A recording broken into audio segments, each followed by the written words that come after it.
Hey, Dan Meyer here, and I'm back once again with 5 more tips for a Filipino virtual assistant to land an American client.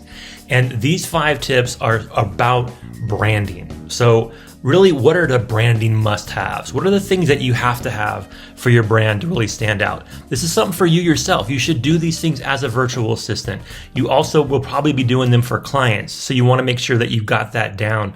So when you try to get a job with a client, when you get a gig, you can tell them you've done these things. You can show them examples, what you've done for yourself.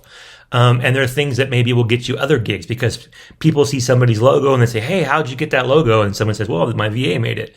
Right. So that's number 1, logo, right? So have an amazing logo. Your logo should speak to who you are. It should be something that's special to you, right? Every logo I have for all of my businesses tend to have to do something with the earth and something to do with going around the earth. Because for me, it's all about connecting people from around the world, especially people in the Philippines who are looking for work and people in the US who need workers. That's really where I come in and try to use my brand to show connectiveness, to show bringing people together. Hence the globe, the rocket ship, the airplane, right? It's all about doing things to bring people together. That's my logo, right? I also have a color palette that's very fitting for me, right? I use blue and green. I talk about these a lot. Blue and green are the colors that I think are the best ones for finding help, for getting someone to assist you, for being a part of a team, for talking about how you can comfort people and help people and connect people. I also have blue-green eyes, so it helps there. So whenever I'm actually taking photos of myself, it actually is in brand. And so the color palette's important. You want bold colors, but not too bold. You don't want too light. I see a lot of VAs out there with pastels and off colors and like a lot of browns and tans. And I don't quite get it because that's earthy and it's not bad, but it's not sexy either.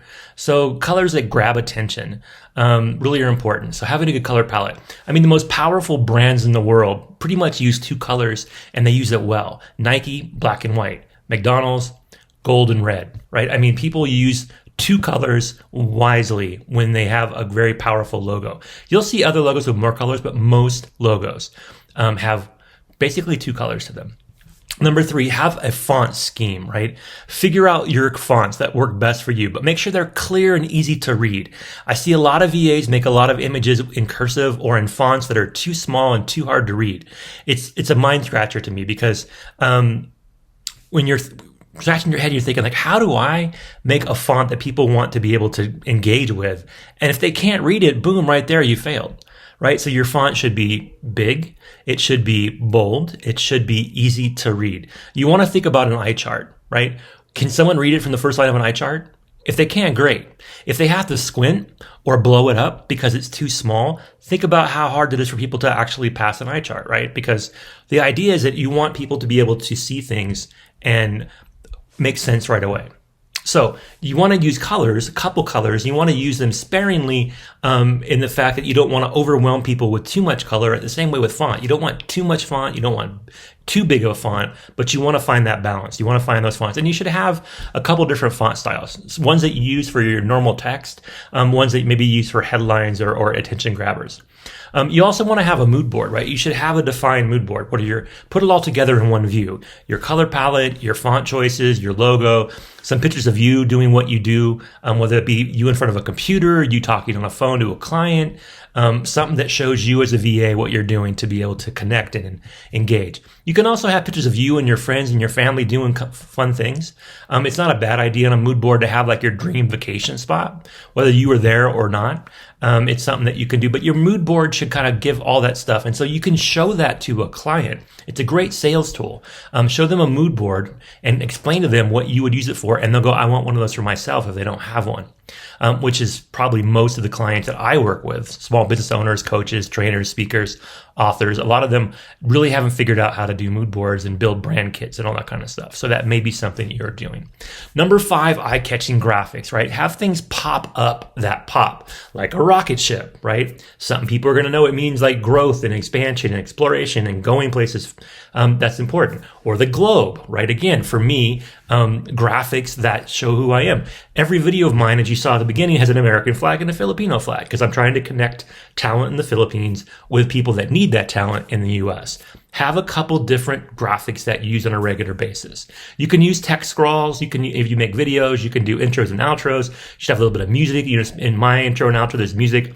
There's a thumbnail. There's a end of episode slide that's a call to action. All of them have hopefully eye-catching graphics.